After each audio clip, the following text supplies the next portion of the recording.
It is a spring morning, 66 million years ago. The air is warm. The forests of what will one day be Montana are green and alive with the sound of insects, frogs, and things that will never exist again. A river bends through a floodplain lined with magnolias and ferns. A triceratops lowers its massive head to drink. A tyrannosaurus watches from the tree line, patient, deciding if the meal is worth the risk. Somewhere in the canopy, a small feathered creature no larger than a pigeon preens its wings. It does not know that its descendants will inherit the earth. This is the last normal day. In 24 hours, 75% of all life on this planet will begin to die. But right now, everything is perfect. 24 hours before impact. The world is thriving. Dinosaurs have ruled for 165 million years. They have survived ice ages, volcanic eruptions, shifting continents, and the rise and fall of entire oceans. There is no reason to believe today will be any different. On every continent, in every biome, from the polar forests to the tropical coasts, dinosaurs of every shape and size are doing what they have always done. Eating, hunting, nesting, breathing. Somewhere in space, an asteroid 11 kilometers wide is approaching Earth at 72,000 kilometers per hour. It is made of rock and metal. It has been traveling through the solar system for millions of years. It is not alive. It has no intention. It is simply falling. And Earth is in the way.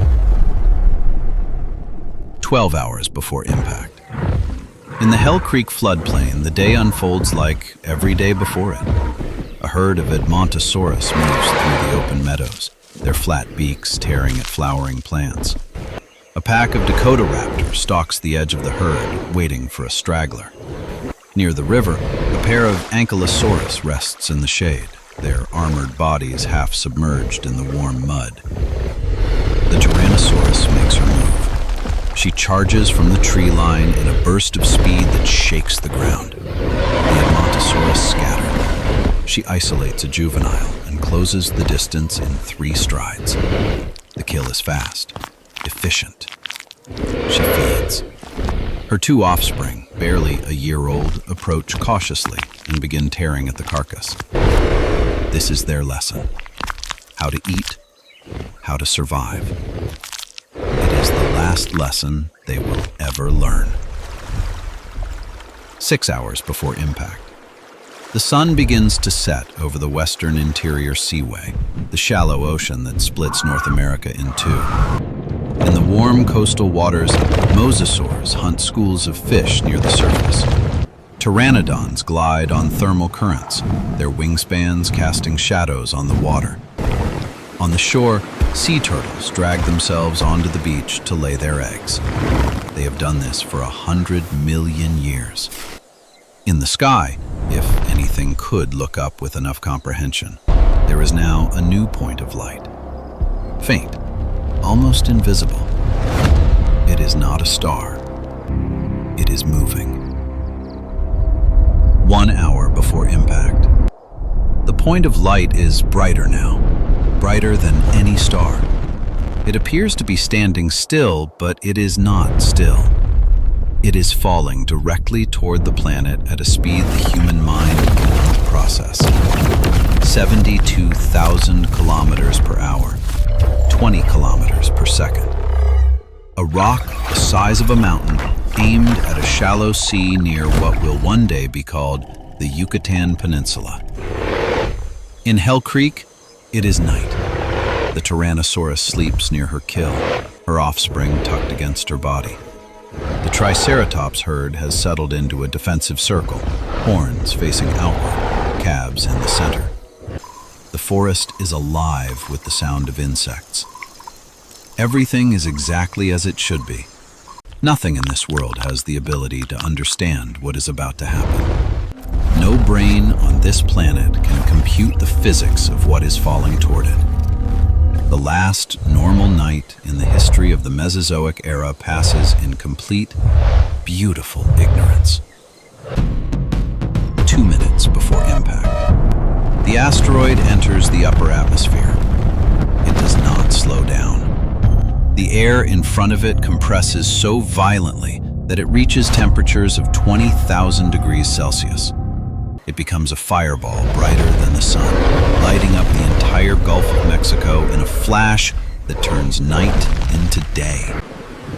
Animals on the coast of what will be Texas look up. For a brief moment, there are two suns in the sky.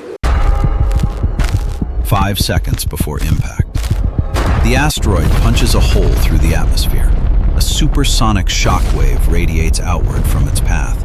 The air itself is torn apart. Below it, the shallow water of the Yucatan Shelf has no time to move. Impact. The asteroid strikes at 72,000 kilometers per hour. The explosion releases energy equivalent to 10 billion Hiroshima bombs. In a fraction of a second, a crater, 180 kilometers wide and 20 kilometers deep, is carved into the Earth. 25 trillion tons of rock, water, and debris are ejected into the atmosphere. Some of it will reach the moon. At ground zero, there is no death. There is no pain. Everything within 500 kilometers simply ceases to exist. The rock vaporizes. The water vaporizes. The air vaporizes. The concept of a landscape, of ground, of sky, disappears entirely. What remains is a hole in the planet so large it briefly exposes the mantle below the crust. 1 minute after impact, molten rock has been launched into the atmosphere at speeds exceeding 100,000 kilometers per hour. A wall of superheated air expands outward from the crater at the speed of sound. Everything it touches ignites. Trees, animals, the ground itself. The temperature near the impact site exceeds 300 degrees Celsius. Dinosaurs within 1,000 kilometers do not burn. They boil. Their internal fluids vaporize before the fire even reaches them. A tsunami 300 meters tall forms in the Gulf of Mexico and begins moving outward in every direction at 800 kilometers per hour. Coastlines that have existed for millions of years will be erased within the hour. 10 minutes after impact, the seismic wave from the impact reaches the Hell Creek Formation, over 3,000 kilometers away. The ground shakes with a force equivalent to a magnitude 11 earthquake. The most powerful earthquake in recorded human history is a 9.5. This is 30 times stronger. Rivers reverse, lakes overflow. The ground cracks open. The Tyrannosaurus is thrown off her feet. Her offspring are buried under a collapsing riverbank. In the skies above, something begins to fall. Millions of tiny glass spheres called tektites are raining down from the upper atmosphere. They are fragments of molten rock that were launched into space by the impact and are now re-entering the atmosphere. Each one is burning hot. Together, they heat the air to oven-like temperatures. The sky itself becomes a broiler. 30 minutes after impact, the tektite rain intensifies. The atmosphere across the entire Western Hemisphere is now hot enough to ignite dry vegetation. Forests that have stood for millions of years begin to burn spontaneously. Not from lightning, not from lava, from the sky itself. The air is on fire. Animals that survived the earthquake now face a wall of fire moving through the forests faster than they can run. The Triceratops herd breaks formation and stampedes, but there is nowhere to go. The fire is everywhere.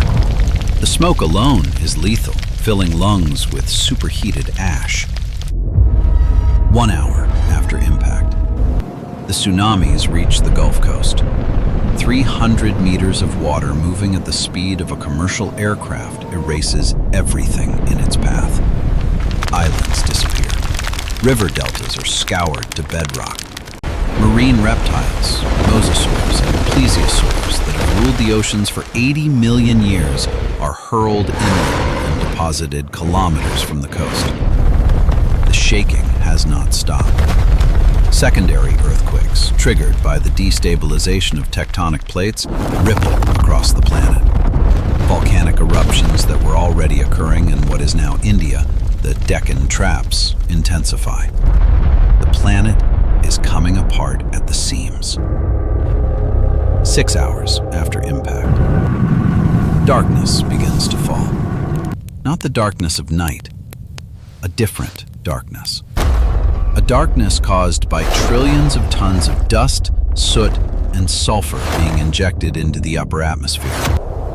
The sun disappears behind a veil so thick that photosynthesis will not be possible for months.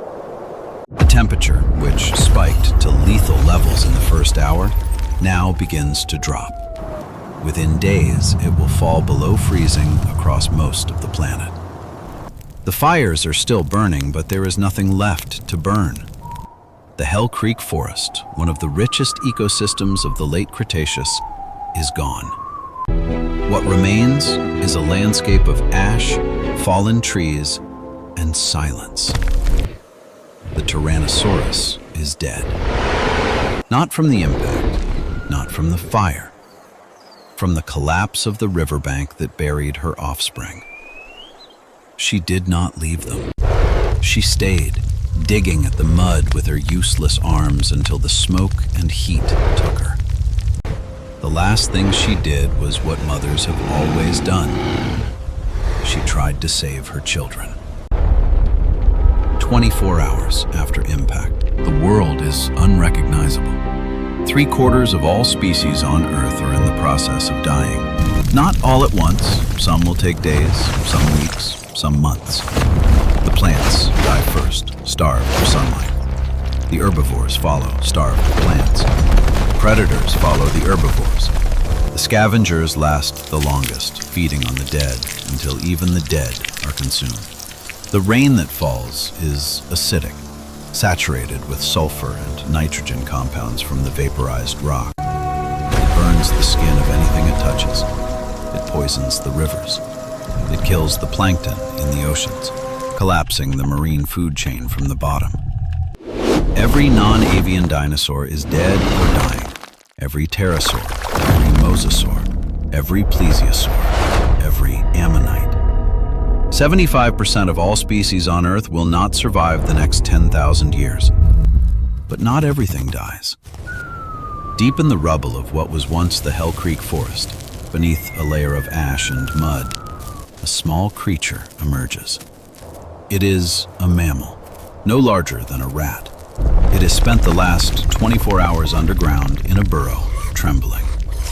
It is burned, it is starving, but it is alive. It blinks in the gray half-light of a world without sun. It sniffs the air, which smells of sulfur and smoke. It takes one step forward onto the ash-covered ground, then another, then another. It does not know it yet, but it is standing on the first page of a new chapter. The age of the dinosaurs is over. The age of mammals has begun. Your age. Our age. And it started with a creature no bigger than your hand, standing in the ashes of the old world, afraid, alone, and alive. 66 million years later, you are watching this video. You exist because that mammal survived. Every human being on this planet is a direct consequence of the worst day in the history of life on Earth. The dinosaurs ruled for 165 million years. We have existed for 300,000. And the asteroid that ended their world is still out there in the belt between Mars and Jupiter, waiting. If this video reached 10,000 likes, Comment which mass extinction event you want us to reconstruct next. Subscribe so you are here when the next extinction begins.